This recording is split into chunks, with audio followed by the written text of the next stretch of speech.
하나님 주시는 말씀입니다. 사도행전 1장 말씀입니다.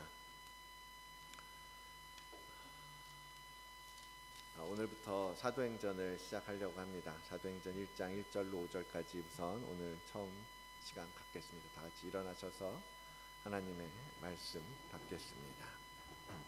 함께 한 목소리로 1절로 5절까지의 말씀 읽겠습니다. 데오빌러여, 내가 먼저 쓴 글에는 무릇 예수께서 행하시며 가르치시기를 시작하심부터 그가 택하신 사도들에게 성령으로 명하시고 승천하신 날까지의 일을 기억하였노라.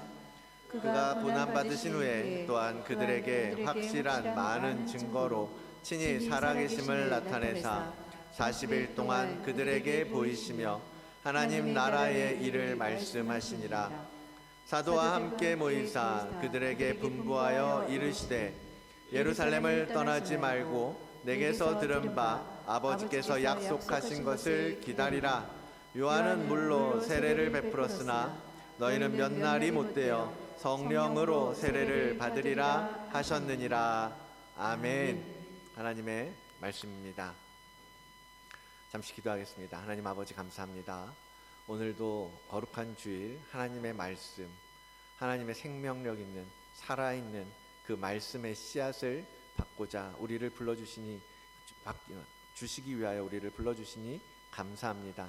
이 시간 떨어지는 이 말씀이 우리 마음밭에서 그 생명을 더하여 우리의 삶이 변화되고 우리의 영적인 강건함이 더해지고 우리의 생각과 사고가 하나님 나라의 것으로 바뀌어지는 변화되어지는 역사가 있게 하옵소서. 말씀이 선포되어질 때 듣는 귀를 열어주셔서 모든 말씀 앞에 아멘으로 순종하는 우리 성도들 이 시간 되도록 인도하여 주시옵소서. 감사합니다. 예수 그리스도의 이름으로 기도드리옵나이다. 아멘. 네, 우리 함께 인사하면서 또 오늘 시작하도록 하겠습니다. 자리가 좀 이상하죠? 네, 옆에 사람들 보시면서 샬롬, 하나님의 평강이 여러분과 함께 하시기를 원합니다. 여러분의 가정에, 여러분의 삶 속에 날마다 하나님의 평강이 부어지기를 원합니다. 그래서 평강으로 인하여서 기쁨이 넘치는 것이고 그 기쁨으로 인하여서 복음이 흘러가게 되고 생명이 흘러가게 될 줄로 믿습니다. 그러한 여러분들 씨앗이 되시고 그러한 일꾼으로 하나님 앞에 쓰임받게 되시기를 축복합니다. 이제 몇 달간 계속 사도행전 끝날 때까지 계속 사도행전만 할 건 아니고요. 일단 좀 몇 달 정도 이렇게 사도행전을 쭉 따라가 보려고 합니다. 사도행전의 위치가 어디죠? 사도행전이 어디에 있죠? 뭐 다음에 있습니까? 요한복음 다음에 있어요. 신약 성경에서 복음서라고 부르는 마태복음, 마가복음, 누가복음, 요한복음에 이어서 사도행전이 있습니다. 참고로 성경 분류에 대해서 이렇게 간단하게 말씀드리면요, 성경이 66권인데 장르에 따라서 이렇게 나눕니다. 구약 성경은 율법서 5세오경이라고 부르죠. 율법서 5권과 역사서, 그리고 시가서는 시편, 잠언, 전도서, 아가서 이런 시, 노래를 적은 책들이에요. 그 시가서를 따로 분류하고, 그리고 예언서는 소선지서, 그 대선지서로 나뉘죠. 그렇게 선지서로 해서 이렇게 장르에 따라 구약을 구분합니다. 신약은 복음서 4권과 함께 역사서 그리고 서신서 그리고 요한계시록 마지막 때를 이야기하는 예언서, 이렇게 4가지로 분류를 해요. 이야기의 그 책의 그거에 따라서, 장르에 따라서 그렇게 분류하는데, 그러면 사도행전은 어느 걸까요? 이 중에서 신약에서 복음서도 물론 역사, 이제 사건을 기록한, 사실을 기록한 책이지만 복음서는 특별한 예수 그리스도의 말씀이기 때문에 따로 구분하고, 사도행전을 바로 우리는 역사서로 분류를 합니다. 그래서 역사서라는 건 뭐냐면 결국 이제 실제적으로 있었던 이야기들을 적은 책인 거예요. 우리가 이제 무슨 조선실록이니 무슨 세종실록이니 이런 실록들이 있잖아요. 그런 것처럼 그 시대에 실제로 일어났던 사건들을 통해서 하나님께서 우리에게 전달하시고자 하는 메시지를 적은 것이 역사서예요. 그래서 사실적인 어떤 역사, 시간적인 흐름에 따라서 보통 역사서들은 쭉 기록되고 있습니다. 구약에서 열왕기서나 역대서나 뭐 사무엘서나 그런 것들이 다 그 시간 흐름에 따라서 쭉 흘러오는 역사서잖아요. 그것처럼 신약의 역사서는 사도행전이다. 그런 그 사도행전은 뭐냐? 예수 그리스도의 이야기가 복음서에 실려 있었다면 사도행전은 누구의 이야기예요? 사도들의 이야기인 거예요. 사도들의 이야기인데 영어로 이 사도행전을 뭐라고 부르죠? 액트라고 불러요. 액트. 액트는 뭐예요? 액트의 복수형이에요. 행위들, 행동들. 그러니까 사도들이 행한 행적들을 적은 것이 바로 사도행전입니다. 그래서 이 사도행전을 통해서 사도들이 어떤 일들을 했고 어떤 역사가 펼쳐져 왔고 어떻게 복음이 하나님께서 사도들을 통해서 복음을 어떻게 열방 가운데 선포하시고 확장해 나가셨는지 우리는 사도행전을 통해서 볼 수가 있는 것입니다. 그래서 이제 사도행전을 시작하면서 몇 가지 중요한 키워드를 뽑아봤는데요. 뭐 여러 가지 이야기를 할 수 있겠죠. 저는 이 사도행전을 보면서 첫 번째는 사도, 그리고 두 번째는 성령, 세 번째는 교회, 이 세 가지에 초점을 맞추려고 합니다. 이 사도행전이 이야기하고 있는 게 그거거든요. 그래서 오늘은 그 단어들이 왜 이 책에서 왜 중요한지 먼저 생각해 보려고 하는 것입니다. 뭐 보통 사도행전에 서론 쭉 무슨 누가 저자고 왜 적었고 언제 적었고 어떤 배경이고 그런 건 일단은 나중에 성경 공부할 수 있는 기회가 되면 하도록 하고요. 오늘은 이 세 가지 단어가 이 책을 통해서 과연 우리에게 어떤 의미가 있는가 한번 생각해 보려고 하는 것입니다. 첫 번째 단어가 사도죠. 사도. 사도는 어떤 사람입니까? 사도. 어떤 사람을 사도라고 말합니까? 제자들. 한자 말로 치면 보냄을 받은 자를 사도라고 말해요. 보낸다는 사신, 우리 대사, 사신, 그렇죠? 보냄을 받은 거예요. 보냄을 받은 자를 사도라고 부르고 우리는 영어로 아포스톨이라고 부르잖아요. 제가 아직 멜번에 그 12사도 그 그레이트 오션 로드 아직 못 가봤는데 거기 이제 12사도 바위가 있다 그러잖아요. 그렇죠? 첫 번째 사도는 그래서 누구예요? 예수 그리스도와 함께 있었던 그의 제자들이 사도의 첫 번째 스타트를 끊습니다. 그들을 바로 사도라고 불러요. 그들은 특별하게 하나님께서 예수 그리스도와 함께 하면서 직접적으로 보고 배우고 그의 삶을 통해서 경험하고 많은 그 이적을 눈으로 실제로 보았던 그들을 우리는 사도라고 말하는 것입니다. 그래서 그들은 예수님의 모든 공생의 삶을 보았을 뿐만 아니라 예수 그리스도의 죽으심, 예수 그리스도의 부활하심을 보았고 예수 그리스도께서 다음 주에 하겠지만 하늘에 오르시는 그 장면도 그냥 다 눈앞에서 보았던 사람들이에요.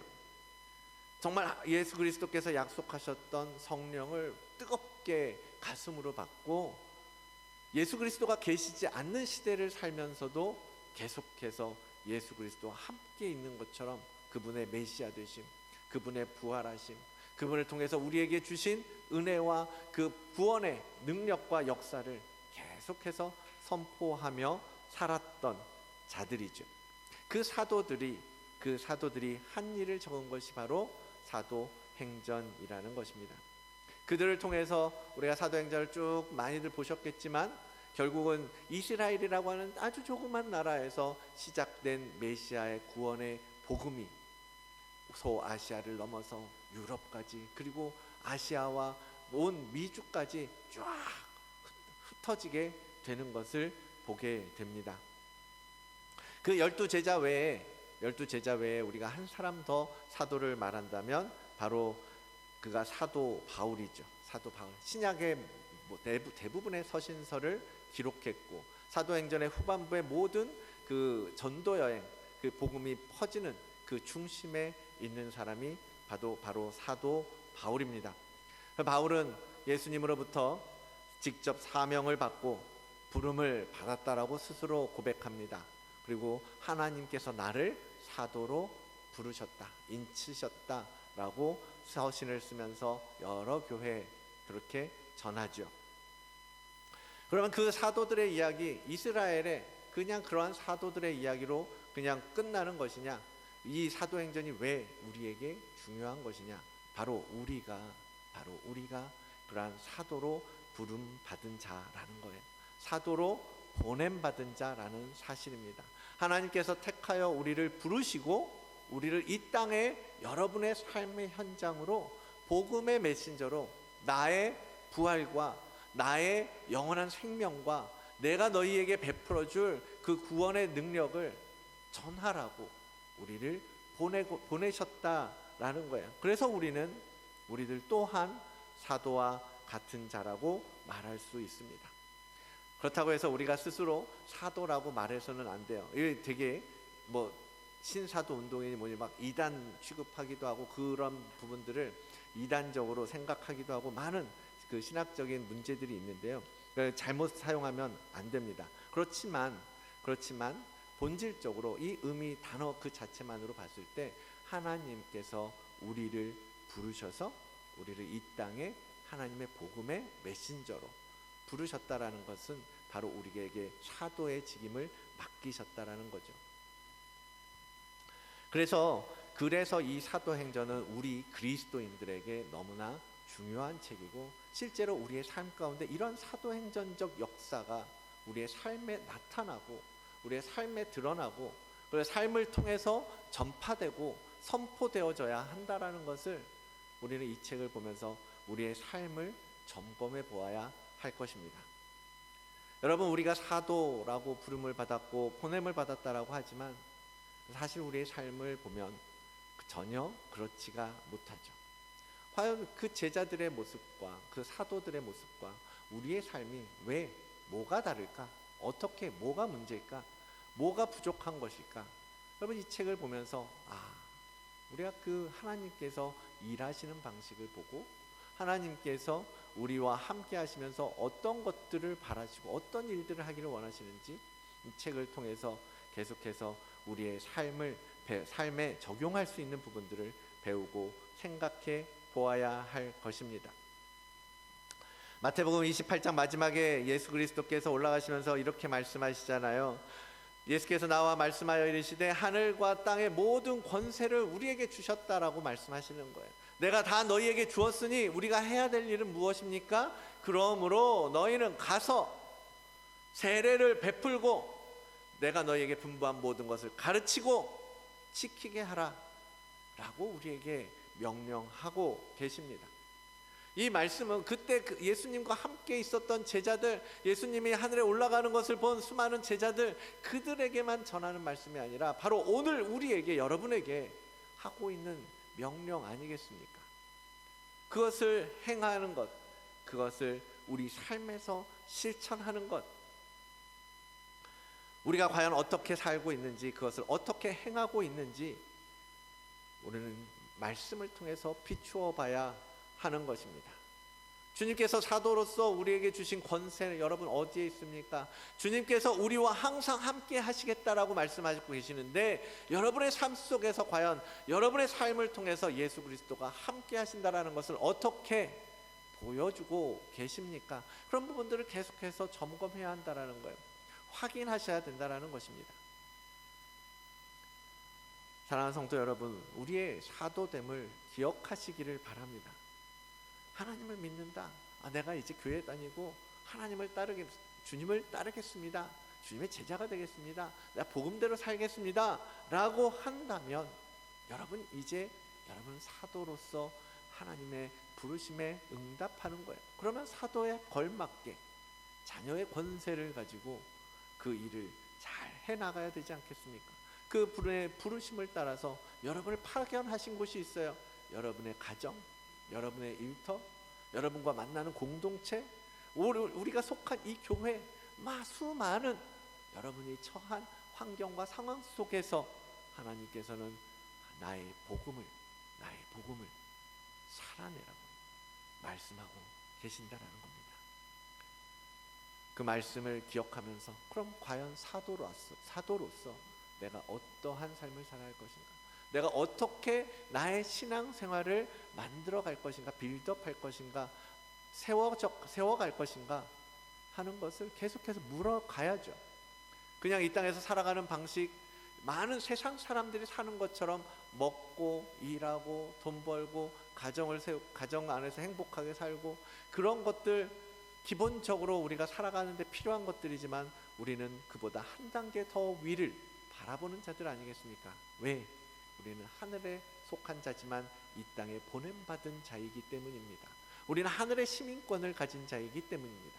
그래서 이 땅만 보고 살아가는 것이 아니라 하늘의 아버지께서 꿈꾸는 것이 무엇인지 함께 꿈꾸고 그것을 이루어가야 하는 존재들이라는 것을 여러분 기억하시기를 바랍니다.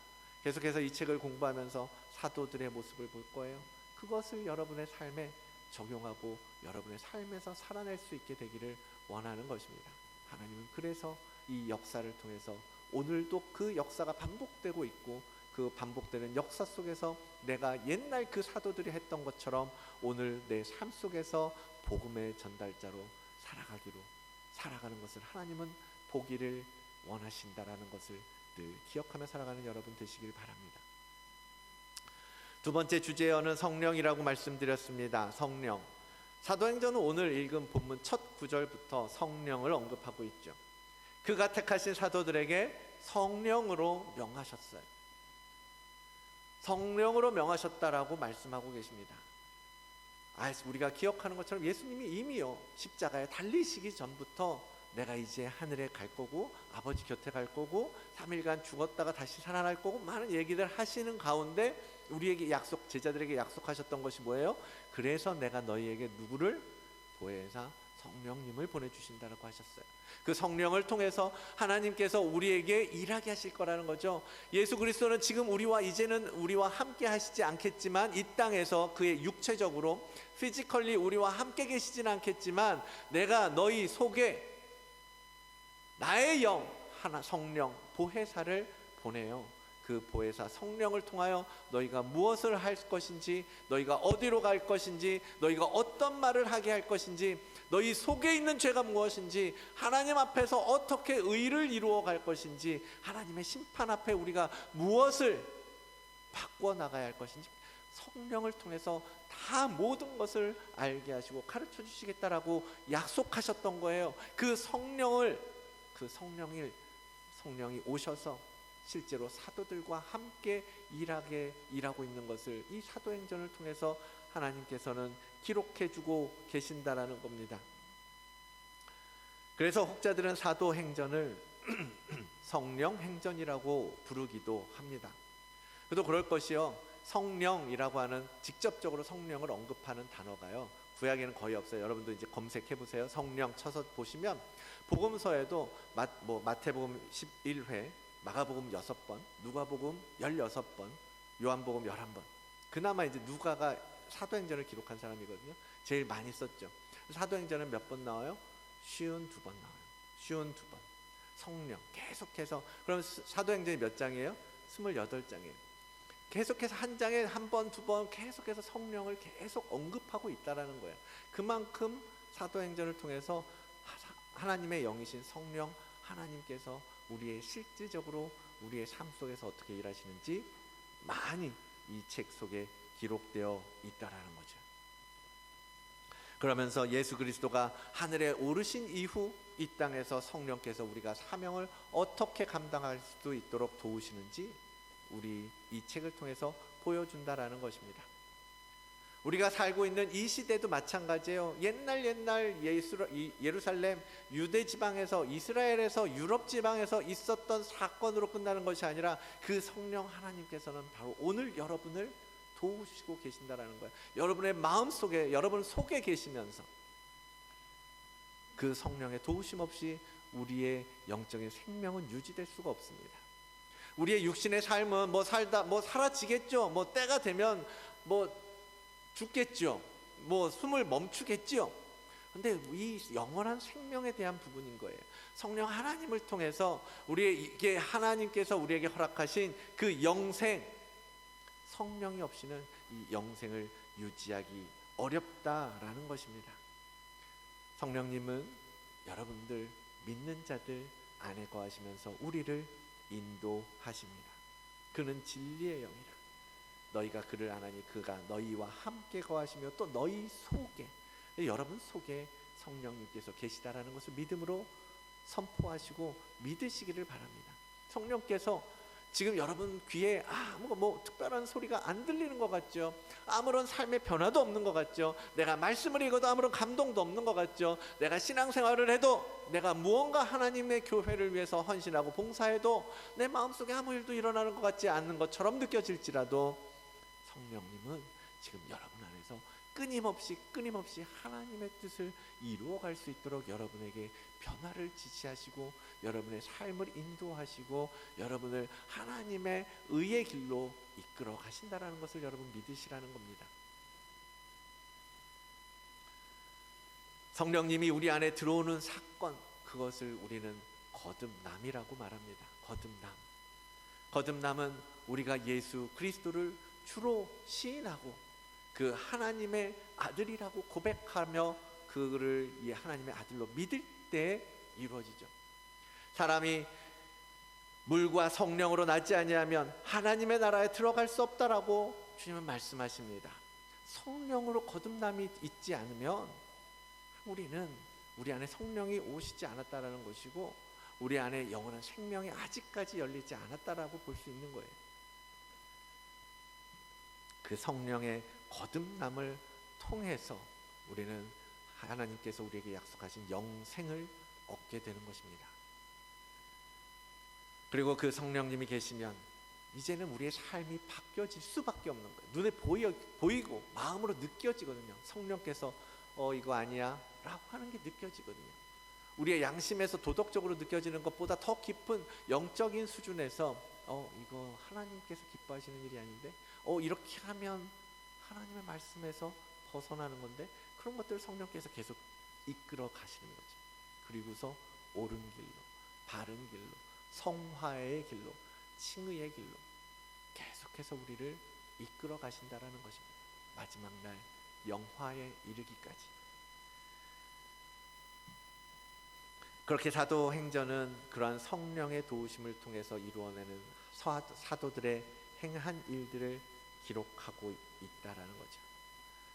그래서 우리도 성령을 힘입어서 성령을 의지하여서 우리에게 맡겨진 사명을 감당해야 된다라는 거예요. 그 사명이라는 것이 무엇입니까?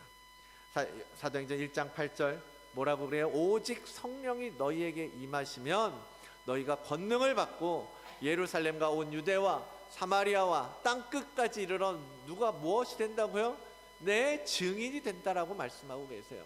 그 사명이라는 건 뭡니까? 바로 예수 그리스도의 증인으로 사는 것을 이야기해요. 증인이 무엇입니까?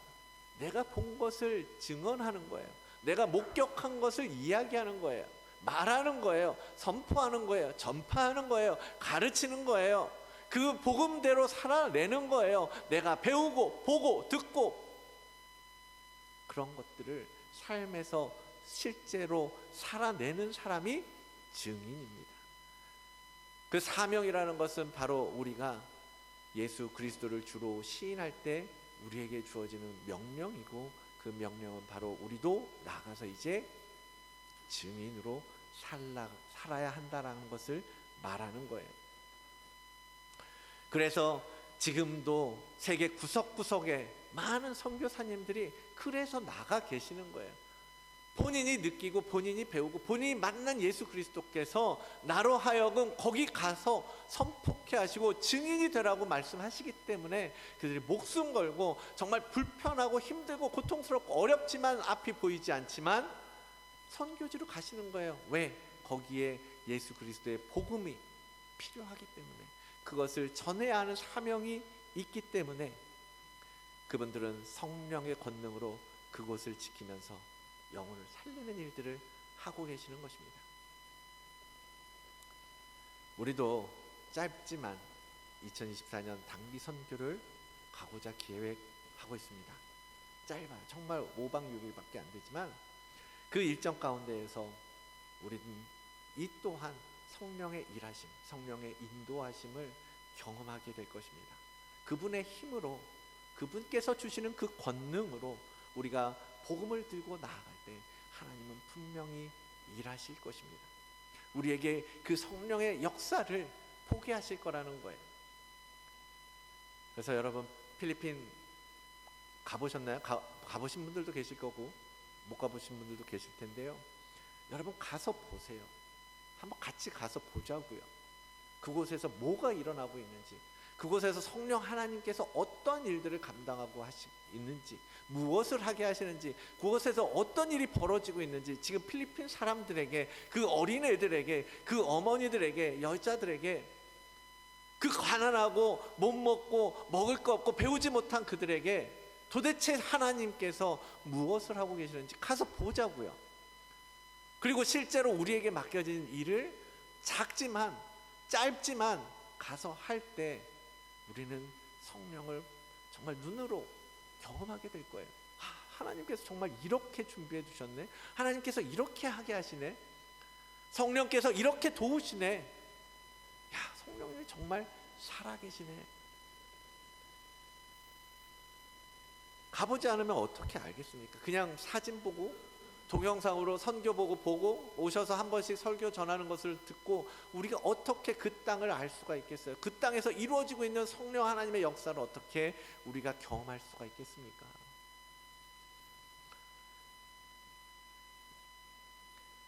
그런 말이 있죠. 한 번도 안 먹은 사람은 있어도 한 번만 먹은 사람은 없다. 이런 광고 카피 같은 거 있잖아요. 치킨이나 무슨 레스토랑 광고할 때 한 번만 먹고 끝나는 사람은 없다는 거죠. 그런 것처럼요. 선교라는 것도요. 정말 하나님의 그 선교지를 딱 집어서 얘기하는 게 아니라요. 하나님의 성령의 일하시는 현장은요. 우리가 한 번 가고 이거면 충분해라고 느끼지 않아요. 가면 또 가고 싶고 정말 마음속에 남고요. 안 가본 사람은 있을 수 있어도 한 번 가고 마는 사람은 없다는 거죠. 저도 수년 전에 타리 쪽에 원주민 선교 짧게 미션 트립 같은 걸 갔다 온 적이 있어요. 원주민 선교에 원주민 목사님들 만나고 원주민 그 교회하고 그쪽에 학교하고 막 이렇게 그냥 둘러보고 오는 수준이었는데요. 근데 꿈을 꾸게 되더라고요. 그곳에서 우리가 이런 일을 하면 좋겠다. 내가 하나님을 위해서 이렇게 쓰임 받으면 좋겠다. 이 땅의 사람들이 지금 어그러진 것들을 고침받고 일어났으면 좋겠다. 회복되었으면 좋겠다. 치유받았으면 좋겠다. 그런 꿈을 꾸게 되더라고요. 우리 교회가 이번에 그런 기회가 되기를 원합니다. 오늘 본문 보면요, 1절에 누가가 이렇게 말을 시작하죠. 무릇 예수께서 행하시며 가르치시기를 시작하신부터 내가 다 기록하였다. 누가가 사도행전을 쓴 사람인데요, 누가복음도 그 사람이 쓴 거예요. 그분이 쓴 거예요. 지금 말하는 건 그때 예수께서 행하시고 가르치셨던 것들을 누가복음에서 내가 쭉 기록했다라는 이야기를 하는 거거든요. 그런데 기록할 때 보세요. 예수께서 행하시고 가르치셨다라고 표현해요. 예수께서 가르치시기를 이라고 표현하지 않고 예수님은요 먼저 행하시고 가르치시는 분이에요. 그냥 책상머리에 앉아서 이렇게 칠판 앞에 두고 자 니네 이렇게 살아야 돼, 이게 옳은 거야, 공자님이 말씀하시기를, 이런 게 아니에요. 가르치시면서도 먼저 가서 행하시고 보이시고 본이 되어주시고 실제로 이루시고 일으켜 세우시고 그런 일들을 하셨단 말이에요. 그렇게 기록하는 거야. 누가가 지금 예수께서 행하시고 가르치시기를 기록하였다라는 거죠. 하나님 나라의 원리는 그래요.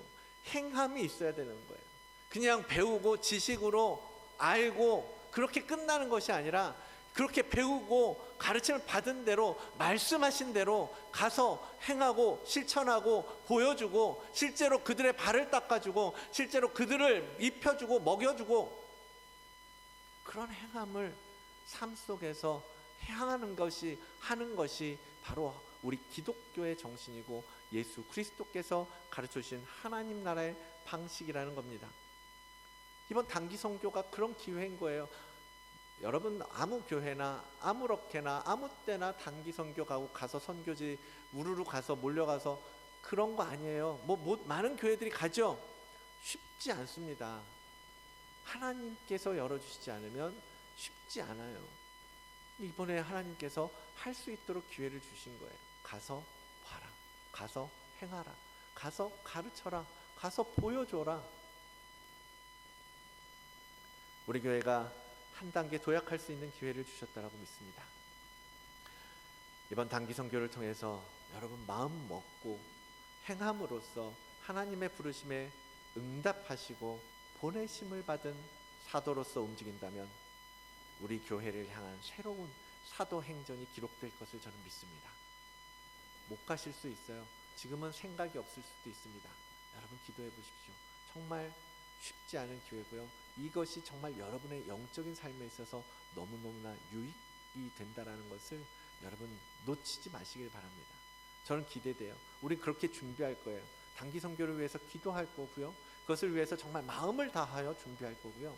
가서 정말 그 아이들을 그곳에 있는 지역에 있는 그 현지인들을 정말 마음을 다해서 섬길 것입니다. 그렇게 할 때 하나님께서 우리에게 더 큰 은혜를 주실 것을 저는 믿어요. 성령 하나님을 통해서 그 땅의 사람들 뿐만 아니라 그들을 섬기는 우리들에게도 큰 은혜와 큰 능력을 더하여 주실 것을 저는 믿습니다. 그렇게 기도할 거예요. 여러분 함께 가기를 원합니다. 여러분 함께 팀이 되어 주시기를 원합니다. 함께 준비하고 함께 꿈꾸고 함께 실천하고 그러한 성령 행전을 다시 한번 같이 써보자고요.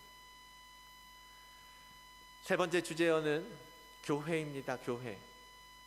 사도행전에 하나님께서 사도를 보내셔서 결국 성령을 이 땅에 보내시고 사도를 불러서 그들을 이 땅에 수많은 지역으로 보내시는 이유가 뭐예요? 목적이 뭐예요? 교회를 세우시기 위함이에요. 교회를 세우기 위함. 그래서 수많은 교회들이 사도행전을 통해서 세워지는 것을 우리는 볼 수가 있습니다. 가는 지역마다, 가는 곳곳마다 교회가 세워져요. 그 교회들은 이제 초대교회라고 우리는 부르죠. 그동안의 이스라엘의 그 신앙의 형태는 뭐였습니까? 회당이라는 곳에 모였어요. 이스라엘은 회당이라는 곳이 있어요. 지금 여기도 이제 시나고그라는 게 있죠. 시나고그. 회당에서 모여서 율법을 배우고 강론하고 토론하고 막 그런 거 하는 거예요. 그리고 성전이 있었어요. 성전에서 뭐 했어요? 제사 드렸어요. 제사장들이 제사 드리고 예배하고 그런 거 이원화되어 있었어요. 그런데 예수 그리스도가 오시고 성령이 오심으로 말미암아 하나님께서 완전히 이 시대에 하나님의 시스템을 바꿔버렸어요. 그때 세우신 것이 뭐예요? 교회예요. 교회. 교회를 헬라어로 뭐라고 부릅니까? 에클레시아라고 불러요. 에클레시아. 에클레시아라는 말은 세상으로부터 불러낸 사람들의 모임이라는 거예요. 세상으로부터 죄, 어둠, 악, 타락한 그 세상으로부터 하나님께서 한 사람 한 사람 불러서 끌어냈어요. 그리고 그들로 모이게 하신 것이 교회라는 거예요. 오늘 여러분이 지금 앉아 있는 이 건물, 우리가 이름 지어놓은 다드림 교회라는 이름, 그런 것들이 교회가 아니라 하나님을 믿고 하나님을 주로 예수 그리스도를 주라고 고백하고 시인하는 사람들이 모인 그 모임이 바로 교회인 것입니다. 그래서 초대교회 때는 어디서 모였어요? 교회라는 건물이 없었어요. 어디서 모였어요? 가정에서 모였어요. 누구누구의 집에서 모였어요. 안디옥 교회라고 말하면 안디옥에 이렇게 간판 달고 이렇게 의자 마련해 놓고 교회가 있었던 것이 아니에요. 누구누구의 집에서 그리스도를 믿는 사람들이 모인 거예요. 그걸 안디옥 교회가 된 거예요. 교회라고 부르게 되는 거예요. 그렇게 초대교회, 고린도 지역에 가면 고린도 교회, 에베소 교회, 갈라디아 교회, 데살로니가 교회, 빌립보 교회, 지역마다 사람들이 모이기 시작하고 그들이 모여서 뭘 했어요? 예수 그리스도의 이야기를 하기 시작한 거예요. 하나님께서 그를 통해서 내 삶에 지금 성령 하나님께서 어떻게 일하고 있다는 것, 내가 이러한 기도를 드리고 있고 하나님께서 이렇게 일하고 있다는 것을, 예수 그리스도의 복음의 능력이 이렇게 나타난다는 것을 모여서 나누는 거예요. 나누고 이야기하면서 누군가는 그들의 서로의 이야기를 들으면서 위로를 받는 거. 나도 힘든데 나도 저들처럼 소망을 가지고 기도해 봐야겠다. 나도 어려웠지만 지금도 죽을 것 같지만 그 소망이 결코 사그라들지 않겠구나. 우리에게 천국의 소망은 결코 꺾이지 않겠구나. 지난주에 얘기했던 것처럼 예수 그리스도의 그 사랑은, 하나님의 그 사랑은 결코 그 무엇으로도 끊어지지 않겠구나. 우리가 그 사랑 안에 있기만 하면, 예수 그리스도 안에 거하기만 한다면, 그런 이야기들을 나누는 거예요. 그걸 위로받는 거죠. 그래, 또 나가서 힘내서 가봐야지. 그것이 초대교회의 교회의 모습이었다라는 겁니다. 그렇게 사도들을 통해서 각 지역마다 교회가 세워지고 그들의 나눔이 이어지고 그들을 통해서 예수 그리스도의 복음이 퍼지고 결국 어떻게 돼요? 313년에 로마가 기독교를 인정하게 되잖아요. 종교로. 유대교만 인정받았었단 말이에요. 그리스도교는 이단처럼 여겼었단 말이에요. 근데 마침내는 교회가 정상적으로 교회가 되고 그 후에 국교가 되기까지 그렇게 변화되어져 가지 않습니까? 하나님께서는 사도들을 통해서 그러한 역사를 써내려 가셨던 것입니다. 그리고 지금 여러분에게, 우리에게 그 교회를 세우라고, 그래서 거룩한 성전을 지으라고 우리에게 명령하고 계시는 거예요. 그렇게 이끌어가고 계시는 거예요. 그런 이야기를 지금 써내려가고 계신다라는 겁니다. 우리가 올해 그렇게 성전에, 거룩한 성전을 세우라고 하는 그 표어를 주시고 제 주제를 주셨는데요.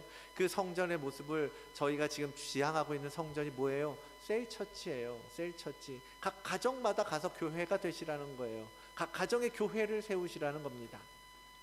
지금 진행하고 있는 그러한 셀처치가 바로 그런 초대교회와 같은 그런 개념의 교회인 거죠. 가정에서 모여서 세상으로부터 나와서 그리스도인들이 모여서 무엇을 얘기해요? 하나님의 말씀을 이야기해요. 예수 그리스도의 복음을 이야기해요. 하나님의 그 삶의 방식을, 하나님의 나라의 방식을 배워요, 익혀요, 나눠요. 그렇게 셀처치가 세워져 가야 한다라는 것입니다. 그럴 때 성령의 일하심을 나누고 함께 복음의 능력을 경험하고 그리고 변화를 보게 되고 그런 일들이 생기게 되는 것입니다. 여러분, 초대교회 당시에 얼마나 그 사람들, 사실은 기독교가 인정받기 전까지 얼마나 힘든 역사를 보냈습니까? 아시다시피 핍박받고 박해받고 사자에게 먹히고 길거리에서 가로등처럼 시신을 불태웠다고 하잖아요. 가로등으로 썼다고 그러잖아요. 그러한 핍박과 박해 속에 있던 사람들이지만 그들은 그 죽음조차도 두려워하지 않고 계속해서 모였던 거야. 그래도 나는 왜? 예수 그리스도의 부활을 부인할 수가 없었던 거예요. 그 예수 그리스도의 살아계심을요, 내 목에 칼이 들어와도 난 도저히 아니라고 말할 수가 없는 거예요. 그랬기 때문에 그들은 순교의 삶을 넘어설 수 있었던 것처럼, 여러분, 오늘 우리가 모이는 교회를 통해서 교회가 이루어지려면요, 우리가 그 예수 그리스도가 실제가 돼야 된다는 거예요. 여러분의 삶에서 예수 그리스도가 진짜가 돼야 된다는 거예요. 그분의 죽으심과 그분의 부활하심과 그분의 구주가 되심을 여러분의 삶에서 만나고 진짜가 되어야 결국 우리가 그 예수 그리스도를 토대로 교회를 세워갈 수 있는 것입니다. 예수 그리스도의 그 은혜 때문에 그들은 모일 수밖에 없었고 힘들고 죽을 것 같고, 여러분 솔직히 그렇게 박해받고 그렇게 핍박받는 분들 계십니까? 지금 이 시대에? 그렇지 않아요. 여러분이 선택한 여러분의 신앙생활을 하고 계시잖아요. 그 시대의 사람들은요, 선택이 아니었어요. 그냥 죽어도 그냥 그걸 갈 수밖에 없었어요. 그러한 믿음을 가지고 살았던 사람들에게 우리가 힘들어요, 교회 못 가겠어요, 믿음 못 지키겠어요, 이제는 교회 그만 갈래요, 뭐 그런 말이 나올 수 있었겠습니까? 주일날 교회 오고 안 오고 그런 이야기를 떠나서 정말 여러분이 믿는 예수 그리스도를 부인할 수 있겠습니까? 정말로 예수 그리스도의 그 피 묻은 손을 보았다면, 그 십자가에 달려서 흘리고 계신, 눈물을 짓고 있는 예수 그리스도의 모습을 보면서 이제 예수님이 내 기도 하나도 안 들어주세요, 삶이 바뀌지가 않아요, 교회 그만 갈래요. 이젠 말씀 안 볼래요. 기도 안 할래요. 라고 말할 수 있겠냐고.